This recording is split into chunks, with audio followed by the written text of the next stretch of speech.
Today on Fliptv News, the headlines. While I'll keep name of my favorite presidential candidate secret, says Buhari. I cannot release him. Buhari asks Nnamdi Kanu to defend himself in court. During collapse rooted in decline of ethics, Lagos panel submits report on Ikoyi high rise. And finally, help us get justice. Oromoni family begs Buhari after Lagos verdict. Good afternoon.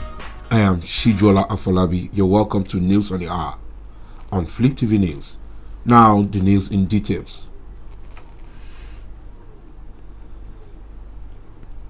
With months to the 2023 election, there have been speculations on who becomes the next president.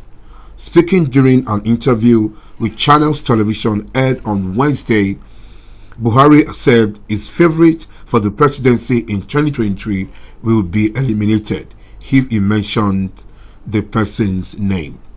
I wouldn't say because he may be eliminated if I mention, I better keep it secret, he said. Asked what comes to his mind when he hears about the 2023 elections, Buhari said the next general election is not his problem, on what he'd prefer to see in operation for the next government. The president sounded uninterested, adding that nobody should invite him to come and present evidence in court after his tenure. Buhari added that he is making sure that all important things carried out by his administration are on record. No, let him come, whoever it is. All important things, I'll make sure that they are on record. Nobody should ask me to come and give any evidence in any court. Otherwise, whoever it is, he will be in trouble because all important things are on record, he said. On his legacy, the president said his administration has conducted itself with integrity by putting an end to stealing and misappropriation. Buhari added that the expectations of Nigeria are so high that failure in resource control could lead to revolt.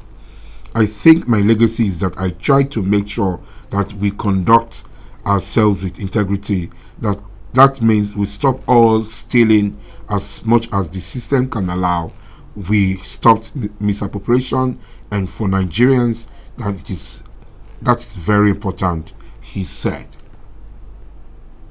The president spoke on Wednesday in an interview aired on Channels Television. Kanu is facing charges bordering on treasonable felony instituted against him in response to years of the campaign for the Republic of Biafra through IPOB. In November 2021, Southeast traditional and religious leaders had asked the president to grant amnesty to Kanu to de-escalate tension in the zone.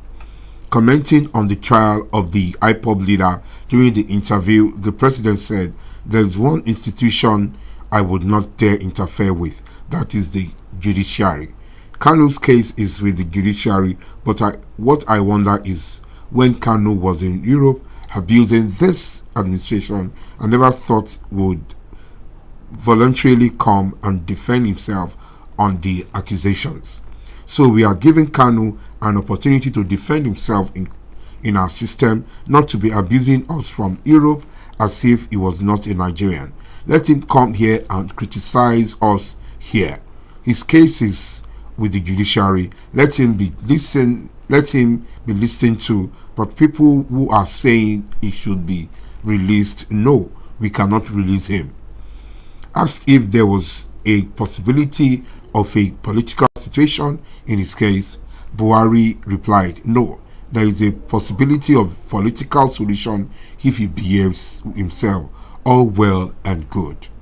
But you can't go to a foreign country and keep sending incorrect security and economic problems against our country and think he will never account for what he has been doing.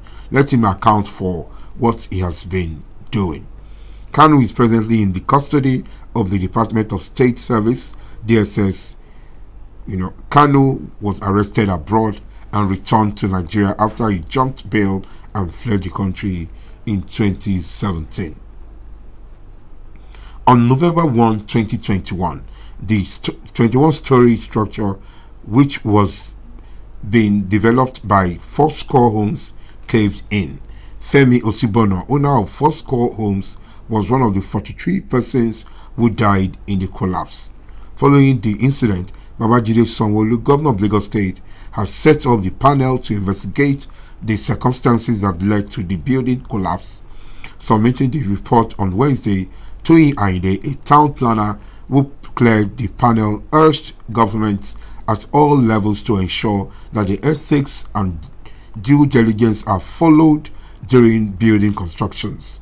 Having spent approximately 6 weeks on his assignment, we now wish to make our submission to the governor of Lagos State, who constituted the tribunal. We need to note, however, that building collapse is rooted in the collapse of values, morals, and ethics, which we need to work on as a nation, he said. We cannot sow the wind and not expect to reap the whirlwind. Therefore, ethics and due diligence need to be restored. To execute this assignment successfully, the tribunal visited the project site for a general assignment, coordinated the activities of the consultants who conducted tests in the areas on site, received and reviewed documents from relevant MDAs, conducted 35 interview sessions, integrated a total of 91 persons, requested and received a total of 21 memoranda, and assessed the home of the late CEO of Fourscore Heights Limited, Mr. Olufemi Osibono, with a view to gathering any other useful, relevant information to support the tribunal's fact-finding mission. We are therefore pleased to present to Mr. Governor the report of the inquiry carried out by the tribunal, containing the various findings and the recommendations which we hope the government would be able to implement in order to bring a lasting incidents of building collapse not only in Lagos State but nationally. Following the submission of the report, Sanwo-Olu set up a committee to work towards implementation of the recommendations of the panel. Sylvester Oromoni, the late student of the Lekki-based school, died last November after he was allegedly attacked by 5 of his colleagues. The 12-year-old's father claimed his child was beaten and fed a liquid chemical that eventually led to his death. Dowen College had dismissed the claim, alleging that the boy sustained injuries whilst playing football with colleagues. Akeem Odumosun, Lagos Police Commissioner, ordered a probe into the case while the school was sealed off. 2 autopsies were done on the deceased, one by the Delta Police and the second by the Forces Lagos Command. The first autopsy, earlier released to the public, had revealed that the deceased died of chemical intoxication.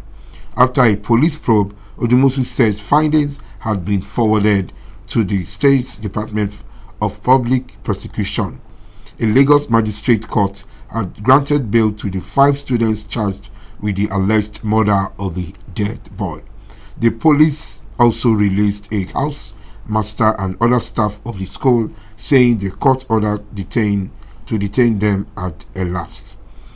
In the DPP's advice released on Wednesday, it was stated that the police investigation and the 2 autopsies conducted on the body of the deceased student failed to establish a prima facie case against the suspects. Reacting to the verdict, the father of the deceased, in a statement, called on the President, Human Rights Organization, and the Inspector General of Police to help me get justice. It is my belief and a shame on the Lagos State government to have allowed this kind of gang-up against an innocent boy who died as a result of negligence from the management of the Dowen College, Lekki, Lagos, he said.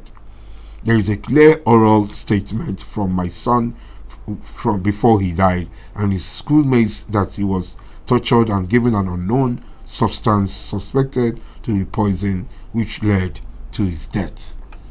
For more news and updates, please stay tuned to Fliptv News. I am Shijola Folabi. Good afternoon.